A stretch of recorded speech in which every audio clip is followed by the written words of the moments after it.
Hello, everyone. Time for, once again, shirt appreciation moment. I am wearing this, the Atlanta Radio Theater Company. Now, why am I wearing this, you might ask? Because the Atlanta Radio Theater Company, of which I am a member, is going to be performing at the Academy Theater tonight, 6:30 p.m. So, the Academy Theater is in Hateville, Georgia. And if you happen to be in the Atlanta area, come and check us out. We are a unique live theater experience. So, today I want to start something a little new.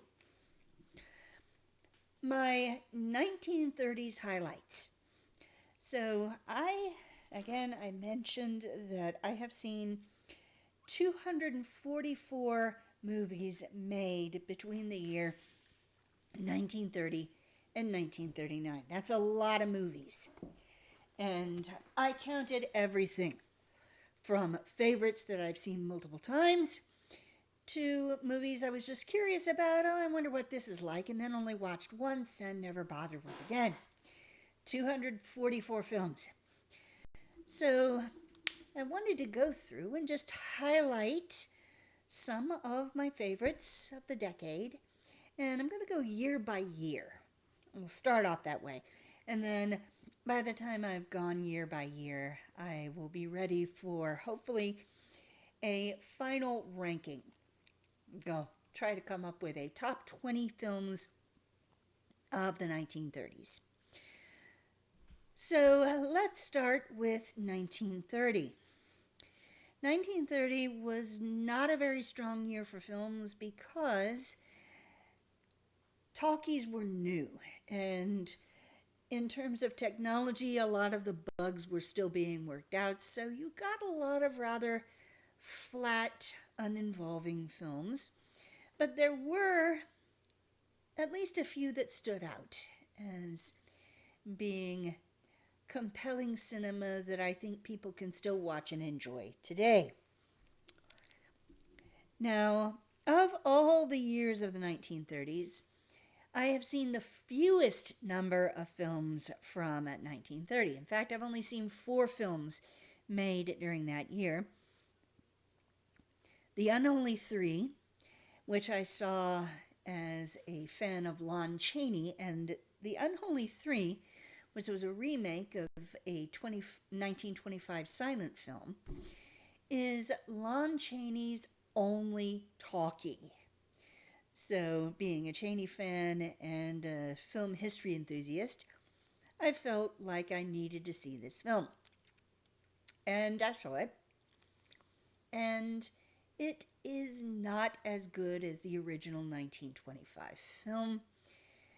The creaks that you normally find in films from this particular year are very much there. But the plot is intriguing, and Chaney is quite good. He has a good, strong baritone voice, and I think he would have done well in talkies if he had not died of throat cancer in the same year as this film was released. So Hollywood took him, the Lord took him too soon, and Hollywood was the poorer for it. The next film that I want to point out is Holiday, a movie based on a 1928 play by Philip Barry. Now, this one interested me because when I was in the 6th grade, my sister and my father were in a local production of this 1928 play. So I knew the story, and I was pretty much familiar with the script. So I knew what I was getting. And this one, I have to say, was worth my time because this movie was made twice. This play was filmed twice in the 1930s. Once in 1930 and then again in 1938. Now, by the time 1938 came along, the bugs that were found in most early talkies had been worked out. And by then, you have a much more natural, much more classic movie style in terms of vocal delivery, in terms of music. So the 1938 film is more popular than the 1930 film. But the 1930 film, which I found on YouTube, intrigued me because it was made only 2 years after the play premiered on Broadway. So this story at this point was fresh in a lot of people's minds. So there's a degree of authenticity. There's a shade of the 1920s hanging over this 1930 film. And the sets, since the majority of this play, well, the majority of the film, the play is set entirely in the mansion of this very wealthy family. And in the 1930 film, you see this very lavish, very large mansion with towering ceilings, giving you really a sense of the scale on which these people live. So, a bit stirring and intriguing, and it also features Anne Harding as the heroine of the piece. And Anne Harding didn't really do all that much after the 1930s. In the 30s, she was a pretty significant, well-known, and highly respected and admired actress. But after the 30s, she just kind of disappeared. So I think that's a shame because I do like her as an actress. She has a good voice. She's pretty, although not gorgeous. And there's just kind of an earthy, every woman quality about her.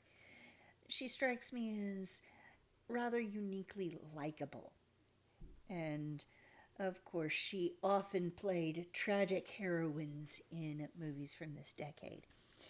So it's partly worth checking out because of her, and then partly worth checking out because of the massive sets and the window this gives into the life of a very privileged family.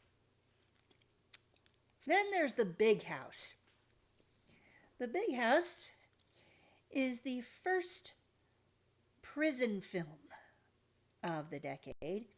It would be succeeded by much better films like I Am a Fugitive from a Chain Gang, but if you're interested in the genre of prison films, this is where it all got started, at least for the talkies. I don't really know about any dramas set in a prison that were made in the 1920s, but this one does have a very commanding performance by Wallace Beery as a sociopathic, ultra-violent prisoner. And he's compelling to watch. There are a few character actors in bit roles that put in decent performances. The leads aren't very strong, except for Beery. Again, people were just getting used to this new technology, and some of the actors they tried out never really got much of anywhere, partly because they didn't really have a lot of big screen charisma, a lot of charm. They didn't electrify the screen. Robert Montgomery was in it, and he actually plays a rather minor supporting character as a heel. The star of the movie was Chester Morris, an actor that you haven't heard of most likely, and there's a reason for that. He wasn't all that great. But it's Beery's show, so if you watch it, you're going to be watching it for him. So check that out if you find that you have the time. But the last film I want to talk about from 1930 is The only one that gets anywhere within striking distance of my top 50 films of the decade. And that is the Best Picture winner, All Quiet on the Western Front. All Quiet on the Western Front, much like Holiday, has an advantage when it comes to authenticity. The documentary Hollywood, made back in 1980, I believe, describes this movie as being the most powerful statement on World War I made by the generation that fought it. Generation that fought it. That's the important thing. This movie benefits from being made in 1930, when a lot of the people involved with the filmmaking were veterans of World War I. They'd been there, they understood what the characters were going through, and this film doesn't really have any of the problems that tended to plague films from this period. It didn't have a static camera, it didn't have rather stilted dialogue delivery. It's surprisingly not dated. But again, it has that authenticity that comes from having been made at a time when this particular conflict was at least somewhat fresh in people's memories, and there were a lot of people who had battlefield experience who were seeing this film. And it was a very popular film. This kind of film, if it had been made today, it probably wouldn't have been very popular. It would have been what we call Oscar bait, but it wouldn't have been a blockbuster. These kinds of movies are not blockbusters these days. And yet, back in the year 1930, this was. So it was inevitable that it was going to win Best Picture. None of the other nominees, none of the other films really come close to matching what this film managed to do, even in this period of early talkies. So those are the 4 films I've seen from the year 1930. When we move on to 1931, then I'm going to have to talk about best films. So, or at least movies that stand out for a particular reason, because I won't be able to talk about all the ones I've seen. So that does it for today. I am looking forward to continuing this journey through my favorite cinema decade. And if you enjoyed this, please hit like and subscribe. I really want to grow my channel so that I can share all kinds of geek things with you about cinema, about theater, about fantasy fiction, science fiction, television, all that sweet stuff. So, till later.